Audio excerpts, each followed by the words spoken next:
دي شپږم سبب د مسلمانانو په ملکونو کې مسائل ډېر زیات دي مولوي صاحبانو دا هم یو سبب دی ګوره کاد الفقر ان یکون کفرا ګوره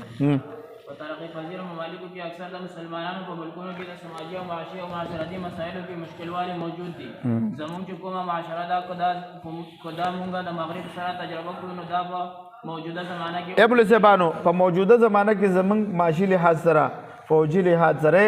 شپږ 50 اسلامي ملکونه دي سره د ټمبما موږ د یو بل فلسطین ته پوس نشو کولی بمبارۍ نه پکې کې ماشومانان د تندې مري موږ کې داسې یو ولې اوس دې مسایلو ته چې خلک وګوري خلک د مذهب د بیزاره شي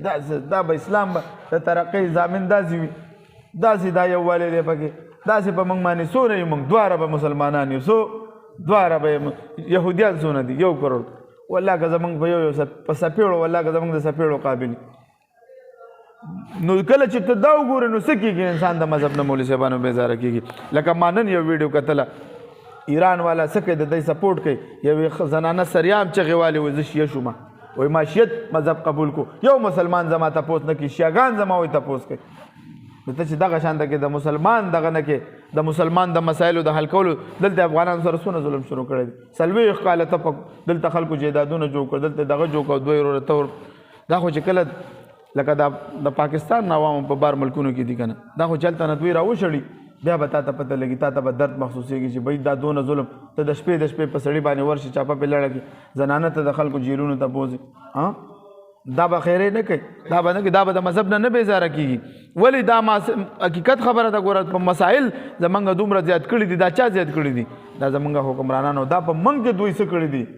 موږ یې په قومونو تقسیم کړي موږ د یوې کلمې د لاندې چې کله موږ راغونډ شولو بیا به موږ څه کوو هغه به زموږ د ترقۍ ورځي مولوي صاحبانو د بعضو یوهاتو سره یورپ زموږ نه مخکې دی د هغوی په وجه اکثر چې دا انسانان سوچ کوي چې د مسلمان کېدو په وجه داسې کېږي نو دا ملحد شي حالانکې دا د اسلام د تعلیماتو نه خلاف د اسلام تعلیمات خو موږ ته ویلي دي چې د مسلمان مثال د څه شي دی که رجل واحدن دی اشتکا عینه په سترګې درشي په ټول سترګه چې د درشي په ټول جسم باندې درکېږي که نه نن په فلسطین باندې ظلم کېږي بمبارۍ نه پې کېږي او موږ دلته سریام موږ په کرکټ په میچونو باندې عام خلک یو کار څوک یو اوس د ځان لږ ګورو د کرکټ په میچ باندې موږ دونه مین یو چې خو هغه د مسلمان دپاره نه مې یو 2 رکعته مونځ کړی که نور هم څه نه کېږي او نه مو له دعا کړې نو ته سوچ وکړه موږ خو تعلیمات داسې مولوي صاحبانو زموږ د کاروبار او تجارت ټولې د کامیابۍ طریقې هغه یورپ زموږ نه زده کړي دي هغوی زموږ په دین عمل خو نه کوي لیکن زموږ د دین په اصولو باندې عمل کوي ځکه بعضې وخت کې انسان دا د اسلام اصول وګڼي او ملحد شي دا څومره مسایل چې موجود دي په مسلمانانو ملکونو کې بې اتفاقي موجود ده که نه ده ویش یورپي ملکونه دي سو دوی کې سرحد نشته دی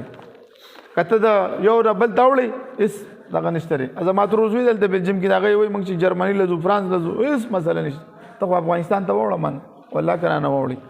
یا د هغه دې خوا څوک راوړي یا د دوبۍ ته لاړ شي ته د سعودي ته لاړ شي ته د بل مسلمان وطن ته لاړ شي تللی شي هېڅکله نه شي تللی تا ته دونه قوانین درکړي دي دونه در باندې سختۍ نه لګولي مولوي صاحبانو نو کله چې دا مسایل دا به خلک د اسلام قصور ګڼي وایي دا د مسلمانۍ په وجه وایي دا ما سره کېږي هسې شي لرې که وایي دا د سره مې دا اسلام نه دی خو هغه باید دهري شي دا ګوره هغه تاسو ته اوسه پورې د دې خبرو پته نه وه چې دا انسان الحاد ولې اختیاروي هغه کوم اسباب دي نن تاسو ته معلومات وشو